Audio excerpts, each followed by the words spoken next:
ఈ రోజు మనము చెవి ముక్కు గొంతుకి సంబంధించి సాధారణ అపోహలు వాటి నిజాలు తెలుసుకుందాం. అందులో మొదటిది, చెవిని శుభ్రం చేసుకోవడానికి ఇయర్ బడ్స్ వాడితే మంచిదేనా?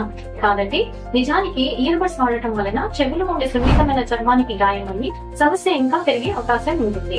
ఇయర్ వ్యాక్స్ ఇంకా లోపలికి పుష్ అవ్వడం జరుగుతుంది. ముక్కు నుండి రక్తం వస్తే అది మెదడు నుంచి వస్తుందా? నిజానికి సాధారణంగా ముక్కు నుంచి రక్తం వస్తే ముక్కులో ఉండే చిన్న చిన్న రక్తనాళాల నుంచి రచ్చ రావడం వలన వస్తుంది. ఏంటంటే ముక్కు నుంచి రక్తం వస్తే వెల్లకిలా పడుకోవడం మంచిదేనా?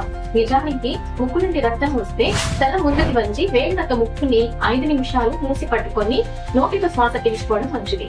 ఇది రక్తస్రావాన్ని కూడా తగ్గిస్తుంది. హియరింగ్ ఎయిడ్స్ వాడితే వినికిడి శక్తి ఇంకా తగ్గిపోతుందా? కాదండి. సరైన పద్ధతిలో హియరింగ్ ఎయిడ్స్ వాడుకుంటే నరాల మీద ఒత్తిడి తగ్గి ఫ్యూచర్ లో హియరింగ్ ఇంకా తగ్గిపోకుండా కాపాడుకోవచ్చు. ఒకటి, ENT specialist ear nose throat సమస్యలకు మాత్రమే ట్రీట్మెంట్ ఇస్తారా? కాదండి. ENT specialist ear nose throat సమస్యలతో పాటు head and neck diseases and cancers మరియు థైరాయిడ్ సమస్యలకు, స్నోరింగ్, ఎలర్జీ, వాయిస్ రిలేటెడ్ సమస్యలు, వర్టిగో సమస్యలు కూడా ట్రీట్మెంట్ ఇస్తారు.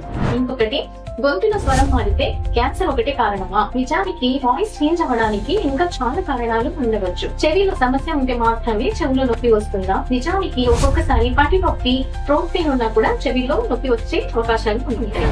రెగ్యులర్ గా వాడటం మంచిదేనా? కాదండి. రెగ్యులర్ గా నేసల్ డ్రాప్స్ వాడటం వలన రీబౌండ్ కంజెషన్ అనే ప్రాబ్లం వచ్చి ముక్కు ఇంకా మూసుకుపోయే అవకాశం ఉంటుంది. కాబట్టి నేసల్ డ్రాప్స్ రెగ్యులర్ గా వాడకూడదు.